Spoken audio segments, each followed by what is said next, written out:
Hello guys, welcome back. आप सभी लोगों का एक बार फिर से स्वागत है आपके अपनी चैनल पॉलिटेक्निक स्टडी में। नाम रोहित आरब और आपके लिए पावर वायरिंग के 10 मिनट में 10 ऑब्जेक्टिव लेकर के आया हूं। 10 मिनट से भी कम में 10 ऑब्जेक्टिव खत्म होंगे। बच्चों, बिना किसी देरी के शुरू करते हैं पावर वायरिंग के ऑब्जेक्टिव। पहला ऑब्जेक्टिव क्या है? पावर वायरिंग का पार्ट नहीं है। क्या नहीं है?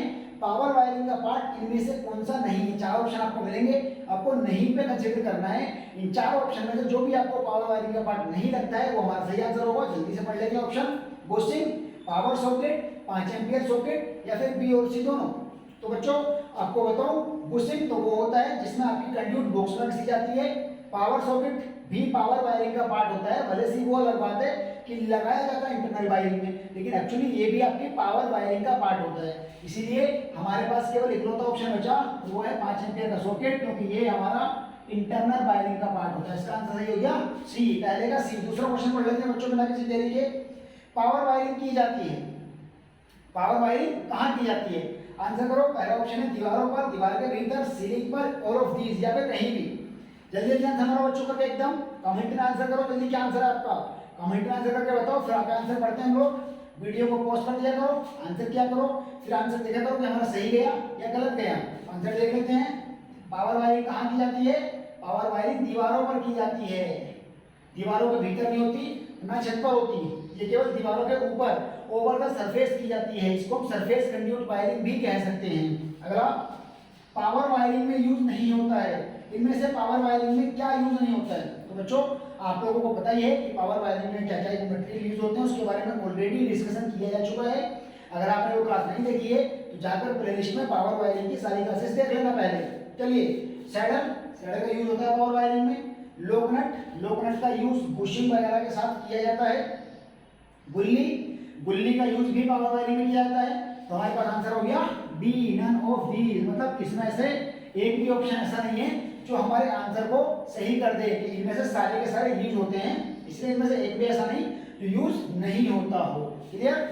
मोटर की स्टार्टिंग करंट क्या होती है? मोटर की स्टार्टिंग करंट क्या होती है? कम होती है, ज्यादा होती है, फुल लोड करंट होती है, फिर फुल लोड से कम होती है? तो आप सभी लोगों ने मशीन में इसको बहुत अच्छे से पढ़ रखा है कि मोटर की स्टार्टिंग करंट जो होती है वो हमारी फुल लोड करंट से ज्यादा होती है। यानी कि क्या इसका आंसर हो गया? इसका आंसर हो गया बी। मोटर की starting current full load current से ज्यादा होती है, इसीलिए हमको मेन स्विच और डीवी की जो रेटिंग है वो हमेशा इसकी इफेक्टिव करंट के थ्रू निकालनी पड़ती है, यानी कि करंट को 1.5 से मल्टीप्लाई करके निकालनी पड़ती है। अगला क्वेश्चन पढ़ लेते हैं बच्चों, जल्दी से आप अगला क्वेश्चन देखिए। क्वेश्चन नंबर 5, मोटर हमेशा लगाई जाती है। मोटर हमेशा कहाँ लगाई जाती है? फाउंडेशन पर, जमीन पर, छत पर या फर्श पर? बताओ मोटर के बारे में क्या बताया कि मोटर हमेशा कहाँ लगी होती है? मोटर हमेशा लगी होती है आपके बच्चों फाउंडेशन पर। 5 का ए सही आंसर हो गया। क्वेश्चन नंबर 6 पढ़ लेते हैं। जब एक मोटर लगी है, जब एक मोटर लगी है तो मोटर स्विच की माप क्या होगी? मतलब पूरे कमरे में, पूरे हॉल में सिर्फ एक ही मोटर लगी है तो आपको मोटर स्विच की माप बतानी है। तो बच्चों जब एक ही मोटर लगी होती है तो मोटर स्विच की माप होती है मेन स्विच के बराबर। कहाँ क्या होती है? मोटर स्विच की माप होती है आपकी मेन स्विच के बराबर, इसीलिए यहाँ पर होगा मेन स्विच के बराबर, क्योंकि सिर्फ एक ही तो मोटर है। अगर दो मोटर होती तो उन दोनों के करंट डिफरेंट डिफरेंट आ सकते थे। यहाँ तो जो मोटर का करंट आया है उसी करंट रेटिंग के हिसाब से आपका मेन स्विच आएगा। ओके, इसीलिए जब एक ही मोटर लगी है तो मोटर स्विच की माप होती है मेन स्विच के बराबर। 6 क्वेश्चन हो गए, बस 4 क्वेश्चन और जल्दी से लिख देता हूँ तेज बच्चों, और उन 4 क्वेश्चन को लिखने के बाद हमारे 10 क्वेश्चन 10 मिनट के आसपास में खत्म हो जाएंगे। देखिए बच्चों, बात ऐसी है कि अगर यही क्वेश्चन मैं आपको पीडीएफ में प्रोवाइड कराता, फिर स्क्रीन रिकॉर्डर से रिकॉर्ड करता, तो आप कभी भी उतना गेन नहीं कर पाते, क्योंकि बोर्ड पर चीजें जल्दी अच्छे से क्लियर होती हैं और साथ ही साथ आपको क्लास वाली फीलिंग भी आती है। इसीलिए मैं सारे के सारे ऑब्जेक्टिव्स बोर्ड पर कराता हूँ, वरना तो मैं भी आपको ऑब्जेक्टिव्स पीडीएफ बना के ले आऊँ लिख के, और बस स्क्रीन रिकॉर्डर से इससे भी कम मेहनत है, इससे भी आधे से भी कम समय में हम लोग उन न्यूमेरिकल्स को, उन ऑब्जेक्टिव्स को बहुत जल्दी निकाल सकते हैं, क्योंकि वहां पर हमको कुछ भी लिखना नहीं पड़ता है, सारा का सारा लिखा दिखाया आता है। यहाँ पर लिख रहे हैं, फिर मिटा रहे हैं, फिर लिख रहे हैं, फिर मिटाना पड़ेगा बच्चे, तो वहां पर समय थोड़ा बहुत लग ही जाता है बोर्ड पर, ठीक है ना। चलिए फिर जल्दी से अपने अगले क्वेश्चन की तरफ बढ़ते हैं। लेकिन बोर्ड पर फायदा ये होता है कि मुझे आपको कुछ भी चीज़ अगर लिख के समझानी है तो उसको इजीली बड़े ही आराम से मैं आपको उसको लिख कर समझा दूंगा। क्वेश्चन नंबर 7 लिखेंगे बच्चे जल्दी से एकदम और आंसर कर देना। 15 हॉर्स पावर की इंडक्शन मोटर के लिए 15 हॉर्स पावर की इंडक्शन मोटर के लिए स्टार्टर होगा। क्या स्टार्टर होगा भैया? 15 हॉर्स पावर की इंडक्शन मोटर के लिए स्टार्टर होगा। ऑप्शन है DOL स्टार डेल्टा या फिर दोनों या फिर कोई नहीं। Option A DOL, option B star delta, option C both, option D not, यानी कि नन ऑफ दीज। जल्दी आंसर बताओ। इंडक्शन मोटर की 15 हॉर्स पावर की इंडक्शन मोटर के लिए क्या होगा? इतने आप लोग आंसर बताओ। इतने में 2 क्वेश्चन और लिख लेता हूं ताकि हम लोग जल्दी जल्दी अपने चारों क्वेश्चन निपटा लें। चलिए बच्चे पढ़ रहे हैं, देखिए यदि स्टार्टर स्टैंड पर लगा है, यदि स्टार्टर स्टैंड पर लगा है तो स्टार्टर से मोटर की दूरी होगी ए 1.5 मीटर, बी 2.5 मीटर, सी 3.5 मीटर और डी 4.5 मीटर। आंसर हमारे जल्दी से करके भैया।